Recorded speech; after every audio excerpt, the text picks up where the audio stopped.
കഴിഞ്ഞ കുറച്ചു നാളുകളായി ഗോസിപ്പ് കോളങ്ങളിൽ ഇടം പിടിച്ച പേരുകളാണ് മിനി സ്ക്രീൻ താരങ്ങളായ ജിഷിൻ മോഹനും അമയ നായരും. ഈ പ്രണയ ദിനത്തിൽ ഒരു സന്തോഷ വാർത്ത പങ്കുവച്ചെത്തിയിരിക്കുകയാണ് ഇരുവരും. തങ്ങൾ എൻഗേജ്ഡ് ആയി എന്നാണ് ഇവർ ഔദ്യോഗികമായി അറിയിച്ചിരിക്കുന്നത്. എൻഗേജ്ഡ്, അവൻ യെസ് പറഞ്ഞു, ഞാനും യെസ് പറഞ്ഞു, ഹാപ്പി വാലന്റൈൻസ് ഡേ, ഈ പ്രപഞ്ചത്തിന് നന്ദി എന്നാണ് ഇൻസ്റ്റാഗ്രാമിൽ പങ്കുവച്ച ചിത്രങ്ങൾക്കൊപ്പം അമയ കുറിച്ചത്. ചുവപ്പും വെള്ളയും നിറത്തിലുള്ള വസ്ത്രങ്ങൾ അണിഞ്ഞാണ് ഇരുവരുടെയും വാലന്റൈൻസ് ഡേ സ്പെഷ്യൽ ഫോട്ടോഷൂട്ട്. ചിത്രങ്ങൾക്ക് താഴെ ഇരുവർക്കും ആശംസകൾ നേർന്നുകൊണ്ടുള്ള കമന്റുകളും നിറയുന്നുണ്ട്. അമ്മയുമായുള്ള ബന്ധത്തെക്കുറിച്ച് ഗോസിപ്പുകൾ വന്നപ്പോൾ സൗഹൃദത്തിനപ്പുറമുള്ള ഒരു ആത്മബന്ധം അമ്മയുമായി ഉണ്ട് എന്നാണ് ജിഷിൻ പറഞ്ഞിരുന്നത്. വിവാഹമോചനത്തിന് ശേഷം താൻ കടുത്ത വിഷാദത്തിലേക്ക് പോയി ലഹരിയുടെ പിടിയിലായി എന്നും സാധാരണ ജീവിതത്തിലേക്ക് തിരിച്ചു വന്നത് അമ്മയെ കാരണമാണ് എന്നും ജിഷിൻ പറഞ്ഞിരുന്നു. 3 വർഷത്തോളമായി ജിഷിൻ വിവാഹമോചിതനാണ്.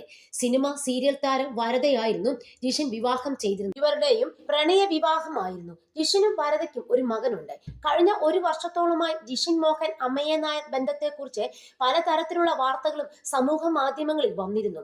ഇരുവരും ഒന്നിച്ചുള്ള വീഡിയോകൾക്കും ചിത്രങ്ങൾക്കും താഴെ വിമർശിച്ചുകൊണ്ടുള്ള കമന്റുകളായിരുന്നു കൂടുതലും കണ്ടിരുന്നത്.